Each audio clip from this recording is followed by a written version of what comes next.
नमस्कार, आप देख रहे हैं एमएनएस न्यूज लाइव। आप सभी का स्वागत है। मैं हूं आपके साथ मर्शी। तो आइए जानते देश और दुनिया की तमाम बड़ी खबरें।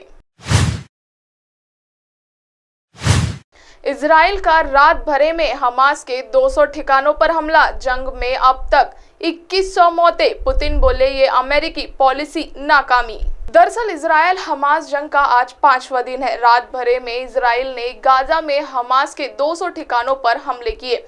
इजराइल और हमास की जंग में अब तक 2100 लोगों की मौत हुई है। इनमें से करीब 1200 इजरायली है, वहीं अब तक करीब 900 फिलिस्तीनियों ने भी जान गंवाई है।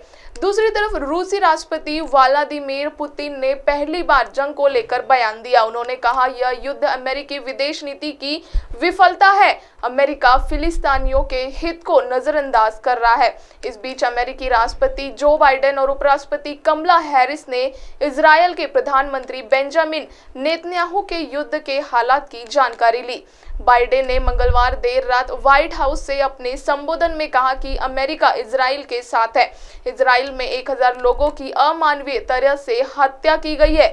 इनमें 14 अमेरिकी नागरिक मारे गए। इजराइल में नरसंहार हुआ है। इजराइल को इस हमले का जवाब देने का अधिकार है।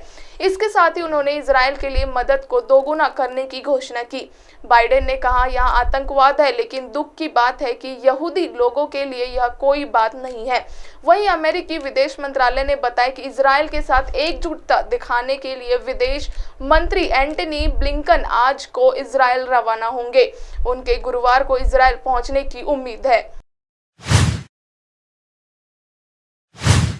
नजर डालते हैं एक और खबर पर। हमास की धमकी, हमले बंद करो वरना बंधकों को मारेंगे, अपने 100 लोगों को बचाने। दरअसल 7 अक्टूबर की सुबह बॉर्डर पर फेंसिंग को तोड़ हमास के 1000 से ज्यादा लड़ाके इजराइल में घुस गए। उन्होंने न सिर्फ निहत्थे लोगों की बेरहमी से हत्या की, बल्कि 150 लोगों को बंधक बनाकर उन्हें गांजा ले गए। इनमें से बच्चे और महिलाएं भी शामिल है। इजराइल में जवाबी कार्रवाई करते हुए गाजा पर 1700 से ज्यादा एयर स्ट्राइक किए। इसके बाद हमास ने धमकी दी कि अगर इजराइल रुका नहीं तो वे सभी बंधकों को जान से मार डालेंगे। ये पहला मौका नहीं है जब फिलिस्तीन के नाम पर लड़ने वालों ने इजरायलियों को बंधक बनाया हो। 47 साल पहले 1976 में फिलिस्तीन लिबरेशन में लड़ाकों ने 100 यहूदियों को बंधक बना लिया था। तब इजराइल ने ऑपरेशन थंडरबोल्ट के जरिए उन्हें बचाया था।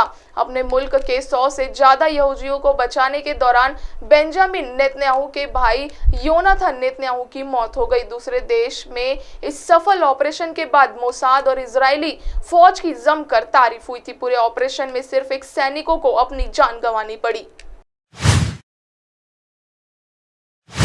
नजर डालते हैं एक और खबर पर।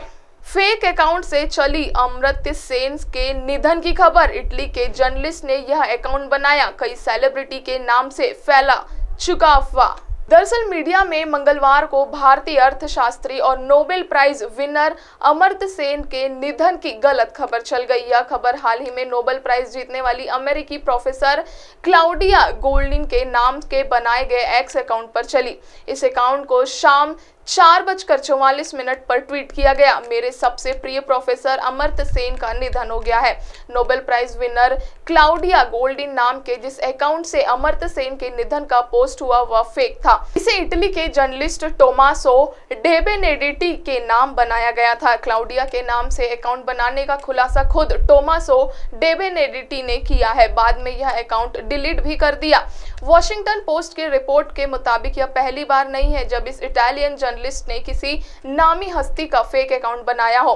डेबेनेटी 2012 से अब तक अफगान राष्ट्रपति हामिद करजई, सीरियाई राष्ट्रपति बशर अल असद, अमेरिकी singer Bob Dylan, writer Philip Roth, Jonathan Franzen के नाम से ट्वीट अकाउंट बना चुके हैं। दरअसल 2012 में डेबेनेटी ने सार्वजनिक तौर पर माना था कि वो फेक अकाउंट्स बनाते हैं। वॉशिंगटन पोस्ट के मुताबिक डेबेनेटी का कहना है कि उनकी लड़ाई फेक न्यूज से है। उन्होंने कहा, जो सोशल मीडिया पर तेजी से वायरल हो जाती है, सोशल मीडिया की सच्चाई कभी नहीं बदलेगी। इटालियन जर्नलिस्ट डेबेनेटी ने कहा, सोशल मीडिया और फेक न्यूज एक ही है, लेकिन आज के समय में लोगों को लगता है कि सोशल मीडिया पर वायरल होने वाली खबरें ज्यादा विश्वसनीय है, इसलिए मैं फेक अकाउंट बनाता हूं। जब लोग मान लेते हैं कोई भी जानकारी फेक अकाउंट से वायरल हो रही है, तब मैं सार्वजनिक तौर पर मान लेता हूं कि मैंने अकाउंट बनाया है।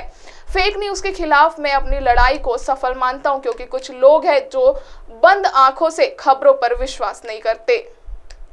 अब आप हमारे चैनल को आपके मोबाइल पर भी देख सकते हैं। मोबाइल में देखने के लिए प्ले स्टोर से MNS news TV app download करें। इंस्टा, ट्विटर, फेसबुक और अन्य सोशल मीडिया प्लेटफॉर्म पर हमारा चैनल उपलब्ध है। आप हमारे चैनल को लाइव भी देख सकते हैं www.mnsnewstv.com पर। फिलहाल वक्त हो चुका है दर्शकों ब्रेक का। ब्रेक से लौटने के बाद देखेंगे देश और दुनिया की तमाम बड़ी खबरें। नमस्कार।